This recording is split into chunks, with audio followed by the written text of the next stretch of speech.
నమస్కారం అండికి. నా పేరు డాక్టర్ అశ్విని. నేను ఇక్కడ పీడియాట్రిక్ న్యూరాలజిస్ట్ ఉన్నాను. సో సారీ నా తెలుగు అంత ఇది లేదు, నేను ప్రయత్నం చేస్తాను. సో ఐ థింక్ సార్ అన్నీ కంప్లీట్గా అదే చెప్పారు, ఆటిజం లక్షణాలు ఎలా ఉండొచ్చు. ఇప్పుడు ఇక్కడ మెయిన్ కన్సర్న్ ఏంటి, ఈ లక్షణాలు ఎంత తొందరగా మీరు పికప్ చేస్తారో అండ్ ఇక్కడ వస్తారు కానీ డాక్టర్స్కి చూపిస్తారు, తర్వాత ఈ పికప్ అయి డయాగ్నోసిస్ అయిన తర్వాత ఎంత వెంటనే అన్ని ఇంటర్వెన్షన్ స్టార్ట్ చేస్తారో దీనివల్ల ఎక్కువగా అవుట్కమ్స్ కూడా ఎఫెక్ట్ అవుతుంది. So however soon we can diagnose it and pick it up and start identify it and start treatment, it will be very useful. So తొందరగా పికప్ చేయడానికి వాట్ ఆర్ ద సైన్స్, ఏమేమి చూడాలి. ఇప్పుడు మామూలుగా most of the children they come because of మాటల్లో delay ఉండేవాళ్ళు. So most of the parents దానికోసమే తీసుకొని వస్తారు, మాటలు డిలే ఉంటుంది. బట్ సార్ చెప్పినలాగా ఇంపార్టెంట్లీ ఎస్, ఒకటి మాటలు. సో ఒక సంవత్సరం దాకా బేబీ ఇంకా ఏం సౌండ్స్ చేయట్లేదు, కేకలు పెట్టట్లేదు, ఏమీ ఇంటరాక్ట్ చేయట్లేదు, ఈ ఒకటి ఇంపార్టెంట్ ఫీచర్ ఉంటుంది. తర్వాత ఈవెన్ ఒక 16 months 18 months తర్వాత ఒక వర్డ్ కూడా మాట్లాడట్లేదు, ఇది కూడా కొంచెం ఒకటి డౌట్ ఉండాలి. లాంగ్వేజ్తో పాటు ఇంకొకటి important is non verbal. So sir చెప్పిన అలాగా ఈ సైగల్ చేయడానికి ఈ చాలా important aspect of recognising autism. Because for example నాకు ఏం కావాలంటే నేను ఒకటి మాట్లాడేసి చెప్పొచ్చు, కానీ if I'm not able to talk that I can at least show you, నేను చూపిస్తాను నాకు ఈ వాటర్ బాటిల్ ఇప్పుడు కావాలి. ఈ బేబీస్కి అది కూడా చూపించడానికి అవ్వద్దు. సో మెయిన్లీ అలాంగ్ విత్ మాట దాంతోపాటు నాన్ వర్బల్ కమ్యూనికేషన్ అంటాడు.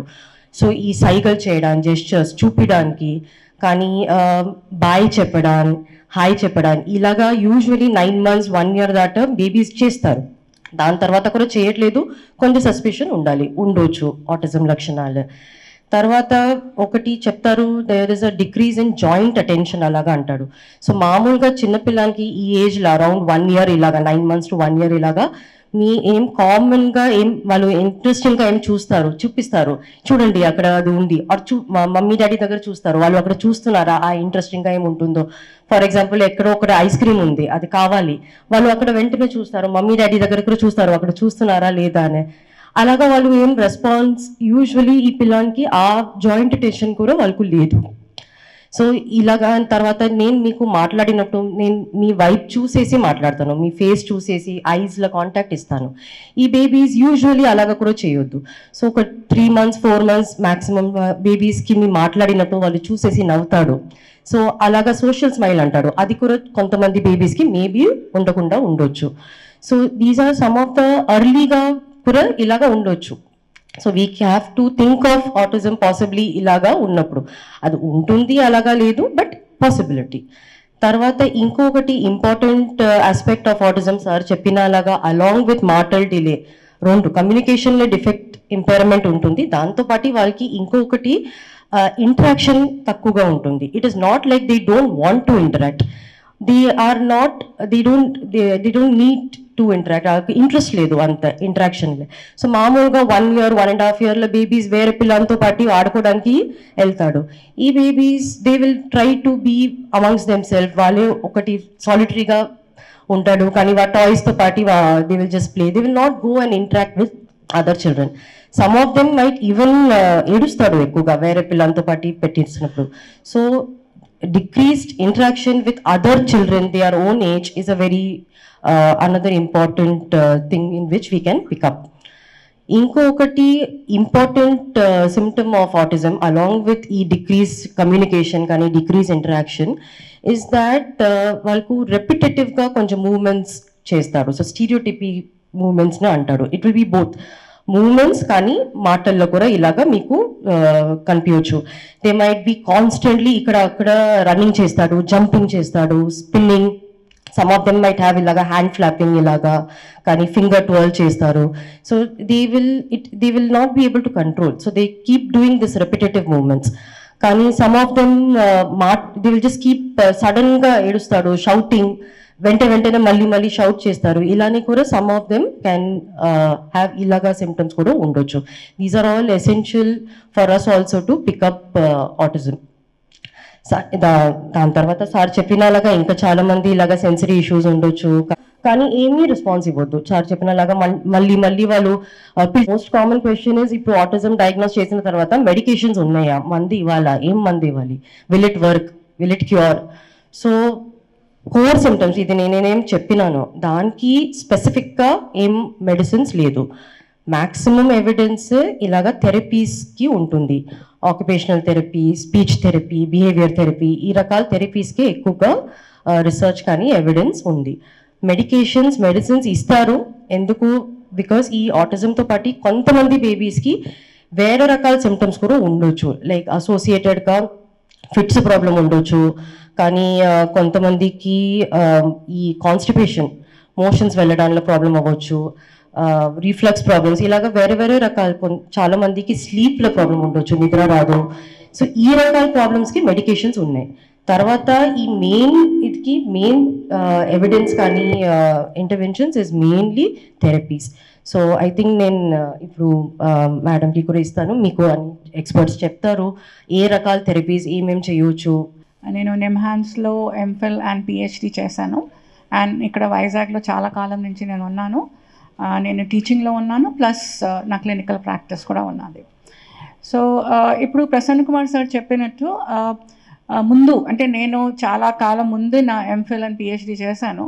ఆ టైంకి మాకు ఒక ఆటిస్టిక్ చైల్డ్ చూపించడానికి, అంటే వాళ్ళు పిలిచేవారు స్పెసిఫిక్గా, అదిగో ఒక ఆటిస్టిక్ చైల్డ్ ఉన్నారు, వెళ్ళి చూడండి వార్డులో. ఇప్పుడు అయితే ఎలా అయిపోయిందంటే almost every second day, every day you will find one child coming for assessment are for evaluation. So almost, as sir said, 1 in 36. So even in India, 1 in 45 or 50, we will probably find the risk.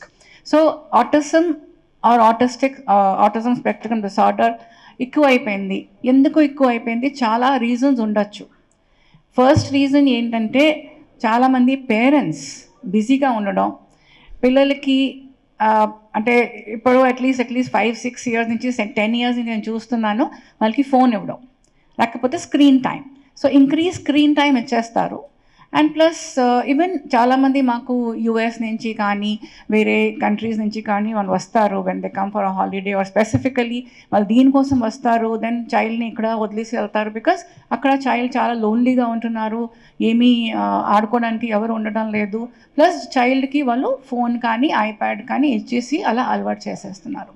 And వాళ్ళు చాలా happy feel అవుతారు. 3-year-old child చాలా బాగా handle చేయగలుస్తున్నారు, తనకి కావాలనే website open చేస్తారు, కావాలనే game download చేస్తారు, మ్యూజిక్ డౌన్లోడ్ చేస్తారు.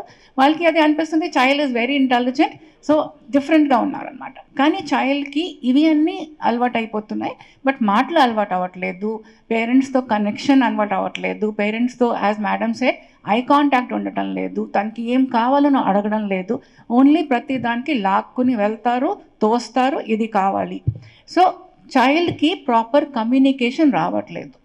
అది ఎందుకు జరుగుతున్నది? బికాస్ పేరెంట్స్ చాలా వరకు ఆ ఫోన్ కానీ ఐప్యాడ్ కానీ అలవాటు చేసాక హ్యూమన్ టచ్ పోయింది చైల్డ్కి. సో అది ఒక మేజర్ రీజన్ అయిపోయింది చాలామంది పిల్లలకి ఆటిజం స్పెక్ట్రమ్ డిసార్డర్లోకి వెళ్ళడానికి. So as sir said, Covid తర్వాత అది బాగా ఎక్కువైంది. ఎందుకంటే మాకు చాలా వరకు కమ్యూనికేషన్ ఫోన్ ద్వారా జరిగింది అప్పుడు. సో చైల్డ్కి కూడా బయటికి వెళ్ళలేక పేరెంట్స్ అది ఫోన్ ఇచ్చేసారు, ఓకే ఇలాగే ఆడుకుంటారు, లేకపోతే చైల్డ్ ఫోన్ లేకపోతే ఫుడ్ తినరు, సో అలాగే అలవాటు అయిపోయింది. ఇంకా చైల్డ్కి కంప్లీట్గా తన లోకంలో ఉండడం అలవాటు అయిపోయింది. సో దానికిన ఈ ఆటిజం సిమ్టమ్స్ ఇంకా ఎక్కువ అయిపోతున్నది. వాళ్ళు మాట్లాడడానికి ఇష్టపడట్లేదు, ఐ కాంటాక్ట్ ఉండటం లేదు, వాళ్ళకి ఒక విధంగా బిహేవియర్ ఉంటుంది, రెపిటేటివ్ బిహేవియర్ ఉంటుంది, ఫ్లాపింగ్ బిహేవియర్ ఉంటుంది. ఒక్కొక్కసారి I have seen a child ఇలా కంటిన్యూస్గా చేస్తుంది అమ్మాయి, పోనీ ఆ చెయ్యి పట్టుకుంటే ఇంకొక చెయ్యితో స్టార్ట్ అయిపోతుంది అది. అంటే that behaviour has to continue. So ఆ రెపిటేటివ్ బిహేవియర్స్, లేకపోతే ఇప్పుడు ఈ లిడ్ ఉంది, దీన్ని వాళ్ళు ఇలా చేసుకొని they will keep on playing with it like this, fascinated by some parts of something, right? So we have to identify ilantivi repetitive behaviors unnaya, ilantivi only one focus on something unnaya, lakapothe the child is into their own world, asalu ఏ విధంగా hours together మమ్మల్ని పట్టించుకోవటం లేదు. Mother కానీ father కానీ ఎవరిని పట్టించుకోవటం లేదు. వాళ్ళని ఎవరు వదిలేసి వెళ్ళిపోతేనే వాళ్ళకి ఏం ప్రాబ్లం లేదు, జస్ట్ అలా చూసుకుంటారు. ఎవరో ఒక ఉన్నారా అంటే అది మదరే ఉండాలా ఫాదరే ఉండాలా, అటాచ్మెంట్ ఉండదు. So very very important. వాళ్ళకి ఇమోషనల్ అటాచ్మెంట్ చూపించరు, అఫెక్షన్ చూపించరు. వాళ్ళకి ముద్దు పెట్టుకుంటే వెంటనే తుడుచుకుంటారు, లేకపోతే ఏడుస్తారు. సో దీస్ కైండ్ ఆఫ్ వాళ్ళకి ఫిజికల్ కాంటాక్ట్ అంత లెవెల్ వరకు ఇష్టం ఉండదు. సో బేసికల్లీ మనం ఎవాల్యుయేట్ చేస్తున్నప్పుడు కొన్ని సిమ్టమ్స్ ఐడెంటిఫై చేసేస్తే అక్కడి నుంచి మనకి ఒక డౌట్ వస్తుంది, మేబీ ఆటిస్టిక్ చైల్డ్. ఇదికి ముందు we use to say by 3 years we should identify. ఇప్పుడు అయితే early identification, as madam also said, sir also said, 1.5 years లోపల కూడా చాలా సిమ్టమ్స్ కనిపిస్తాయి. అవి కనిపిస్తే వెంటనే మనం దాని గురించి ఏదో ఒక ఇంటర్వెన్షన్ స్టార్ట్ చేస్తే చాలా వరకు చేంజెస్ రాగలుస్తాయి. ప్లస్ ఇంకొకటి యాజ్ అ సైకాలజిస్ట్ మనం ఏం ఎవాల్యుయేట్ చేస్తామంటే చైల్డ్ ఇంటెలిజెన్స్ ఎలా ఉంది. ఒకవేళ ఇంటెలిజెన్స్ బాగుంటే chances of prognosis, chances of recovery to a great extent.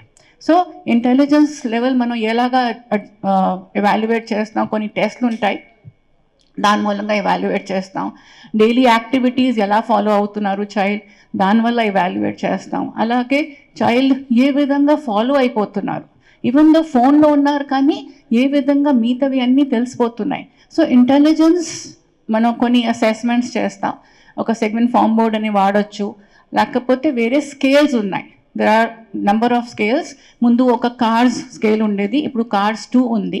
అలాగే ఎడాస్ అనే ఒక స్కేల్ ఉంది, MCHAT ఒకటి ఉంది, అది చిన్నపిల్లలకి.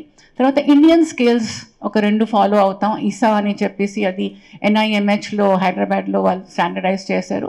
అలాగే ఇన్క్లెన్ అది ఆల్ ఇండియా ఇన్స్టిట్యూట్ ఢిల్లీలో స్టాండర్డైజ్ చేశారు.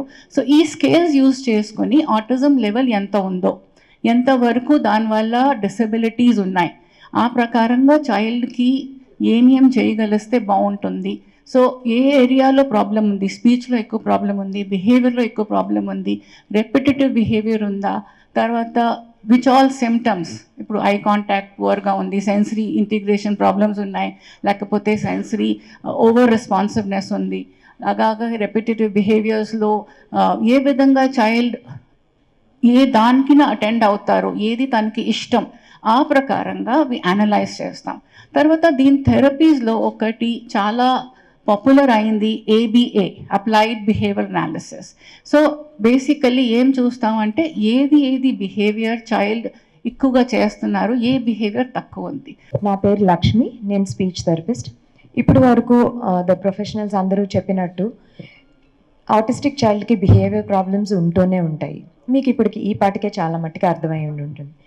కానీ స్పీచ్, లాంగ్వేజ్ అండ్ కమ్యూనికేషన్ అంటే ఒక భాష, తెలుగు అనే ఒక భాష ఓ మనిషికి ఎప్పుడు వస్తుంది, ఎంతవరకు వింటే, అంటే ఇప్పుడు నేను సడన్గా ఒక German language నేర్చుకోవాలనుకున్నాను.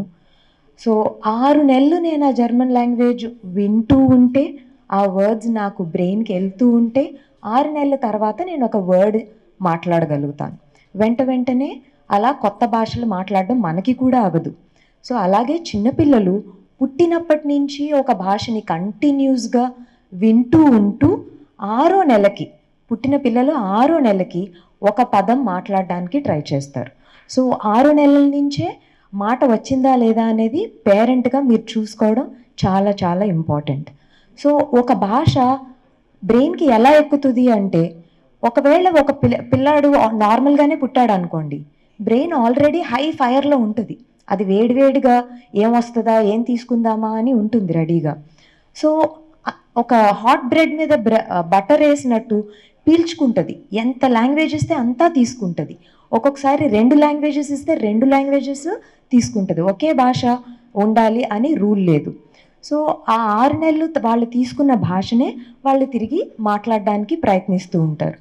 First of all ఆ 6 monthsలో లాంగ్వేజ్ అంటూ అబ్జర్వ్ అయిపోయింది కదండి, తిరిగి మాట్లాడడానికి first thing what they do is ఏడుస్తారు. జనరల్గా ఎక్కువగా పిల్లలు ఏడుపుతోనే మాటలు రావడానికి ప్రయత్నిస్తుంది. ఆ ఏడుపుతోనే అమ్మ అనే ఫస్ట్ పదం వస్తుంది. ఎప్పుడైతే పిల్లల్ని మేడం కూడా అందరూ చెప్పినట్టు ఏడవకుండా పెంచడానికి ప్రయత్నిస్తున్నారు. ఇప్పుడు అందరూ ఇంట్లో ఏడుస్తుంటే పెద్దవాళ్ళకి చిరాగ్గా అనిపిస్తూ ఉంటుంది. ముసలాళ్ళు ఇంట్లో ఉన్నప్పుడు ఏమవుతుందంటే వాళ్ళకి ఏదైనా సౌండ్ వస్తే ఇరిటేషన్, బికాజ్ ఓల్డ్ ఏజ్లో వాళ్ళకి సౌండ్స్ నచ్చవు. సో ఆ సౌండ్ ఏడ్చాడని చెప్పి వెంటనే ఆ ఏడుపు ఆపేయడానికే ప్రయత్నిస్తూ ఉంటారు ఏదో ఒకటి ఇచ్చి. మేడం వాళ్ళు చెప్పినట్టు gadget is the first thing వాళ్ళు ఇచ్చేసి చేతికి ముందు ఆయన ఏడుపు ఆపేయడానికి ట్రై చేస్తారు. అప్పుడు ఇక్కడ ఆర్టికులేటర్స్ అని ఉంటాయి, నోరు ఓపెన్ చేయడం, నాలిక కదపటం, ఆ గొంతులోంచి బయటికి ఆవేశంగా ఒక వాయిస్ రావడం, ఇదంతా ఒక ప్రాసెస్. అదే స్పీచ్, అదే మాట. ఇప్పుడు పిల్లలు ఎంత చండాలంగా బిహేవ్ చేసినా మాటలతోటి ఏదైనా చెప్పారనుకోండి, పిల్లాడి మీద పెద్దగా ఏమీ ఐడెంటిఫికేషన్ ఇవ్వరు, మీ పిల్లాడు తేడా అని అనరు. బిహేవియర్ అల్లరి పిల్లాడు అంటారు అంతే. కానీ అసలు మాటే లేదు, ఉలుకు పలుకు లేకుండా అలా పడున్నాడు, అక్కడ చాలా తేడా వస్తుంది. వెంటనే మీ పిల్లాడికి ఏమైంది అని చాలా పెద్ద సీన్ చేస్తారు. సో ముందు ఏడిపించి వాడి చేత మాట్లాడిపిచ్చేస్తే బెస్ట్ థింగ్ కెన్ హ్యాపెన్. అది రావాలంటే భాష, 6 నెలలు సరిపడా భాష వాడికి బాగా ఎక్కాలి. రీసెర్చ్ ఏం చెప్తుందంటే కనీసం 2000 పదాలు, అండ్ ఒక్కొక్క పదం కనీసం 66 సార్లు ఆర్ 600 సార్లు, ఇలా ఒక స్టాటిస్టిక్స్ ఉంది. అన్నిసార్లు వింటున్నారు కదండి, ఆటోమేటిక్గానే స్పీచ్ స్టార్ట్ అవ్వడం అవుతుంది. ఇప్పుడు మనకి కూడా ఉన్నది, ఎప్పుడైనా మీరు ఒక లెక్క చెప్తున్నారు అనుకోండి, 2 1 2 2 2 4, సడన్గా నేను వచ్చి 5 6 ఎంత అంటే మనకు తేడా వచ్చేస్తుంది. ఎందుకంటే బ్రెయిన్ విన్నది ఒకటి, మన ఫామ్ అవుతుంది ఒకటి. సో వినడం అనేది కామన్, ప్రతి చైల్డ్ సరిగ్గా భాష వింటే మాట్లాడగల శక్తి ఆటోమేటిక్గానే వస్తుంది. అండ్ ఈ రెండు కాకుండా మనం మెయిన్గా ఇంపార్టెంట్గా ఆలోచించాల్సింది ఏంటంటే, బ్రెయిన్లో neuron cells already 100 billion neuron cells పుట్టే ఉంటాయి. ఆ 100 బిలియన్ న్యూరాన్ సెల్స్ మనం మాట్లాడేదాన్ని బట్టి, మనుషులు కనిపించే దాన్ని బట్టి ప్రతి సెకండ్ 500 న్యూరాన్ సెల్స్ బ్రాంచెస్ను పుట్టిస్తుంది తిరిగి. సో దట్ మనం ఎవ్రీడే డెవలప్ అవుతూ ఉంటాం, కొత్త కొత్తవి నేర్చుకుంటాం, మెమరీ డెవలప్ అవుతూ ఉంటుంది. కానీ ఎప్పుడైతే ఒకే స్టాగ్నెంట్గా ఒకే రైమ్ చూస్తున్నాడు ఫోన్లో, వాడికి ప్రతి సెకండ్ 500 న్యూరాన్లు డెవలప్ అయ్యే క్వశ్చనే లేదు. అండ్ ఆ ఆల్రెడీ ఉన్న 1 బిలియన్ న్యూరాన్ సెల్స్ కూడా చనిపోతూ వెనక్కి వెళ్ళిపోతూ ఉంటాయి. ఎందుకంటే ఆడు ఒక పనే చేస్తున్నాడు, మల్టిపుల్ టాస్కింగ్ ఏమీ చేయటం లేదు జనరల్గా అందరు పిల్లలు చేసేటట్టు.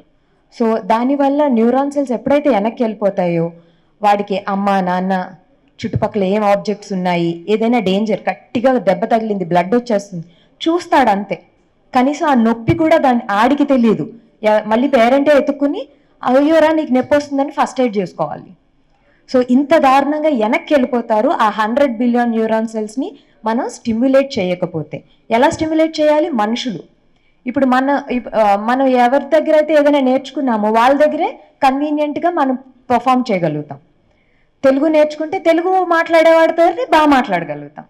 అలాగే థెరపిస్ట్ ఎప్పుడైనా భాష నేర్పిస్తున్నప్పుడు థెరపిస్ట్ తోటి వాళ్ళు కన్వీనియంట్గా మాట్లాడేస్తారు, పేరెంట్స్తో మాట్లాడడానికి ఇబ్బంది పడతారు. సో అలాగే మనం ఏదిస్తే అది మనకి వెనక్కి వస్తుంది. కాబట్టి ప్లీజ్ పిల్లలకి ఎంత లాంగ్వేజ్ ఇవ్వగలిగితే అంతా ఇవ్వండి. అండ్ ఎస్, ఎర్లీగా చేసేయగలిగితే ఆబ్వియస్గా అందరిలోనూ నార్మల్గా పిల్లాడిని ఇంటిగ్రేట్ చేసేసి నార్మల్ స్కూల్లో కూడా పెట్టేయచ్చు. కానీ 5 ఏళ్ళు 6 ఏళ్ళు దాటిన తర్వాత ఒకవేళ వాడికి స్పీచ్ థెరపీలు కానీ మొదలు పెడితే, మేము ఇదివరకు అనుకునే వాళ్ళం ఇంకా వాడికి రాదని, కానీ ఫార్చునేట్గా న్యూరోప్లాస్టిసిటీ ఉండడం వల్ల బ్రెయిన్ మార్పులు మేము ఇంటెన్సివ్గా ట్రై చేయడం వల్ల బ్రెయిన్ మార్పులు జరిగి 7 ఏళ్ల పిల్లలు కూడా మాట్లాడడం మొదలు పెడుతున్నారు. ఒక వీడియో ఉన్నది, మీకు ప్రెస్ మీట్ అయిపోయిన తర్వాత చూడాలంటే అది చూడొచ్చు. సో ఎప్పుడైతే వాళ్ళు మాట్లాడుతున్నారు 7 ఏళ్ల తర్వాత కూడా మాట్లాడుతున్నారు కరెక్టే, కానీ నార్మల్గా రాదు, అందరిలా మాట్లాడుతున్నట్టు అవ్వదు, కొంచెం తేడాగా వస్తూ ఉంటుంది. సో ఇంటెన్సివ్ స్పీచ్ థెరపీ చేయగలిగితే పెద్ద పెద్ద పిల్లలు ఆటిస్టిక్గా డయాగ్నోజ్ అయిన వాళ్ళను కూడా మనం బాగు చేయొచ్చు. కానీ ఎప్పుడొకప్పుడు ఐడెంటిఫై మాత్రం చేయండి. ఎర్లీ అయితే మరీ మంచిది, లేట్గా అయినా పర్లేదు, ట్రీట్మెంట్స్ తీసుకోండి, బెటర్ రిజల్ట్స్ కనపడతాయి. Thank you. ఇంకో మేడం ఉన్నారు, మేడం మేము Ashwini madam, paediatric neurology, speech therapist. తర్వాత లాస్ట్లోనేమో దివ్యజ్యోతి మేడం ఉన్నారు, మేడం మేము. సో ఎందుకు మీరు అనుకోవచ్చు, ఇది ఆటిజం అంటే ఇంత దీనికి ఇంత అవగాహన ఎందుకు అవసరమా అనేది మీకు డౌట్ రావచ్చు. సో ఆటిజం అంటే ఏంటంటే ద ఫుల్ నేమ్ ఏమంటారంటే ఆటిజం స్పెక్ట్రమ్ డిజార్డర్ అంటారు. ఈ మధ్యకాలంలో ఆటిజం గురించి ఎక్కువ అవగాహన ఎందుకు అవసరం అవుతుందంటే ఆ జబ్బు ఇదివరకుతో పోలిస్తే డిజార్డర్ ముఖ్యంగా ఇదివరకుతో పోలిస్తే అది పెరిగిపోతుంది ఉండి కొద్దీ. ఇండియాలోనే కాదు వరల్డ్ వైడ్. ఓకే, మనకి 2000 సంవత్సరం అలా చూసుకున్నప్పుడు 150 మందిలో ఒకరు ఉండేవారు ఆటిజం చిల్డ్రన్, ఆటిజం అనేవాళ్ళు. ఇప్పుడు ప్రెసెంట్ లాస్ట్ ఇయర్ స్టాటిస్టిక్స్ మన సిడిసి అని ఉంటుంది యుఎస్లో, వాళ్ళు ఇచ్చిన స్టాటిస్టిక్స్ ప్రకారం ఎలాగంటే 36 మందిలో ఒకరు అనమాట. అది యుఎస్లో చేస్తారు. సో అంటే ఆటిజం అనేది పెరిగిపోతుంది. మీకు ఒక ఎగ్జాంపుల్ ఏంటంటే రీసెంట్గా డొనాల్డ్ ట్రంప్ నెగ్గాక ప్రెస్ రిపోర్టర్స్ అడిగిన క్వశ్చన్ ఏంటంటే ఎందుకు ఆటిజం ఇలా పెరిగిపోతుంది, దీని నివారణ మీరు ఏం చర్యలు తీసుకుంటారనేది. సో యుఎస్లోనే కాదు అక్రాస్ ది వరల్డ్ మన ఇండియాలో కూడా ఆటిజం అనేది పెరిగిపోతుంది. మన ఇండియాలో అయితే అరౌండ్ మనకు రీసెర్చ్ ఎలా చెప్తుందంటే ఇండియాలో అంత రీసెర్చ్ జరగలేదు కానీ ఉన్న రీసెర్చ్ బట్టి చూస్తే ఆటిజము అరౌండ్ 1% ఉంది ఇంచుమించు ఆటిజము అనేది. కానీ అది రీసెర్చ్లో చేసింది, అది కూడా ఇంతకుముందు పాత రీసెర్చ్ యాక్చువల్గాను. ఇంకా కొత్త రీసెర్చ్లో మనం స్టడీస్ కానీ చేస్తే ఇంకా పెరగొచ్చు యాక్చువల్గా. ఓకే, సో క్లినికల్గా రీసెర్చ్ అని కదా క్లినికల్గా కూడా రోజు చూస్తుంటే ఇదివరకుతో పోలిస్తే ఆటిజంతో సఫర్ అయ్యే పిల్లలు పెరిగిపోతున్నారు యాక్చువల్గా. కోవిడ్ తర్వాత అయితే చాలా డ్రాస్టిక్గా పెరిగిపోయారు ఆటిజం అనే కేసెస్. సో ఆటిజం అంటే ఏంటంటే ఆటిజం అనేది బ్రెయిన్ డెవలప్మెంటల్ డిజార్డర్ అనమాట. న్యూరో డెవలప్మెంటల్ డిజార్డర్ అంటారు. అంటే బ్రెయిన్ వాళ్ళ యొక్క బ్రెయిన్ ఎదుగుదల నార్మల్ పిల్లల విధంగా ఎదగట్లేదు, స్లోగా ఎదుగుతుందని ఒక విధంగా మీకు ఈజీగా అర్థం అవ్వాలంటే. సో ఎందుకు ఆటిజంలో బ్రెయిన్ స్లోగా ఎదుగుతుంది అనేది ఏంటంటే కారణం, దానికి చాలా కారణాలు ఉన్నాయి, ఒక కారణం లేదు. వన్ ఆఫ్ ది కాజ్ ఏమంటారంటే జెనెటిక్ అనమాట. జెనెటిక్ అంటే ఏదైతే బ్రెయిన్ తయారవుతుందో దానికి కారణం ప్రతిదీ జీన్ కోడ్ అని ఉంటుంది. ఆ జీన్ కోడ్లో చిన్న చిన్న ఎర్రర్స్ వస్తుంటే బ్రెయిన్ డెవలప్మెంట్లో కూడా చిన్న చిన్న తేడాలు రావచ్చు అనమాట. ఆ విధంగా వచ్చే తేడాల వల్ల వచ్చే బ్రెయిన్ డెవలప్మెంట్లో వచ్చే తేడాలే మనం ఆటిజం అంటాం. సో ఆటిజం పెరుగుతుంది, జనాల్లో అవగాహన వస్తుంది, కానీ ఎందుకు గుర్తించట్లేదు, ఎందుకు జనాలు లేదా పేరెంట్స్ ట్రీట్మెంట్ ఇప్పించుకోలేకపోతున్నారంటే ఆటిజం అనేది ఎలా ఉంటుందంటే పిల్లలవాడు తన లోకంలో ఎక్కువ ఉంటాడు, బయటి పిల్లలతో ఎక్కువ కలవడం అనమాట. తన లోకంలోనే ఎక్కువ ఉంటూ పిలిచినా పలవకపోవడం, 2-3 సార్లు తన పేరు పెట్టి పిలిచినా కూడా 2-3 సార్లు పిలిచినా 4 సార్లు పిలిచినా కూడా పట్టించుకోలేనట్టు తన లోకంలో ఉంటూ కనీసం మనుషులతో ఆటలనేది ఆటలకుండా ఉంటూ పక్క పిల్లలతో ఆటలాడకుండా ఆటలనేది లేకుండా ఉంటూ తన లోకంలోనే ఎక్కువ ఉండటం వల్ల మాట్లాడకపోవడం వల్ల అది ఆటిజం అంటారు. కానీ చాలామంది పేరెంట్స్ దాన్ని ఏమనుకుంటారంటే జస్ట్ మాటలు లేట్ ఏమో అనుకుంటారు. పెద్దవాళ్ళు ఏమంటారంటే మీ నాన్నగారికి కూడా లేట్గానే వచ్చింది మాటలు, ఈ అబ్బాయికి కూడా మాటలు లేట్గానే వస్తాయని జస్ట్ డిలే చేసేస్తారు. డిలే చేయటం వల్ల ఏమవుతుందంటే బ్రెయిన్ నేను చెప్పాను కదండి ఆటిజం అనేది బ్రెయిన్ ఎదుగుదల ప్రాబ్లం అనేది. ఆ బ్రెయిన్ ఎదుగుదల అనేది ఎక్కువ part of major part of ఈ బ్రెయిన్ సెంటర్స్, ముఖ్యంగా బ్రెయిన్లో ఎదిగే స్పీచ్ సెంటర్స్ కానీ ఇవన్నీ కూడా ఎదుగుదల ఫస్ట్ 5 yearsలోనే ఉంటుంది ఎక్కువగా. సో ఒకవేళకైనా మనం ట్రీట్మెంట్ డిలే చేయడం వల్ల ఏమవుతుందంటే ఆ ఇంపార్టెంట్ గోల్డెన్ పీరియడ్ మిస్ అయిపోతాం. సో ఆటిజం వేరు, జస్ట్ స్పీచ్ డిలే అంటే మాటలు లేట్ అనేది వేరు. మాటలు లేట్ అనేది జస్ట్ మాటలు లేట్ కిందనే ఉంటుంది. కానీ ఆటిజం అనేది ఏంటి మాటలే లేట్ ఉండదు. వాళ్ళ లోకంలో పిల్లలు వాళ్ళ లోకంలో వాళ్ళు ఉంటారు, మనుషుల్లో కలరు, వాళ్ళకి ఏది కావాలనేది కమ్యూనికేట్ చేయలేరు వాళ్ళు. ఇప్పుడు మాటలు రాని వాళ్ళు సైకిల్తో చేయగలుగుతారు, నాకు ఇది కావాలని వేలుతో చూపించగలుగుతారు, ఇలా రా అని సైకిల్ చేయగలుగుతారు. కానీ ఆటిజం వాళ్ళు సైకిల్ కూడా చేయలేరు, వాళ్ళ లోకనే వాళ్ళు ఉంటారు. సో పేరెంట్స్ కూడా అబ్బాయికి ఏం కావాలనేది వాళ్ళు అర్థం చేసుకోలేరు, పిల్లలు చెప్పలేరు. సో అది ఆటిజం అంటే.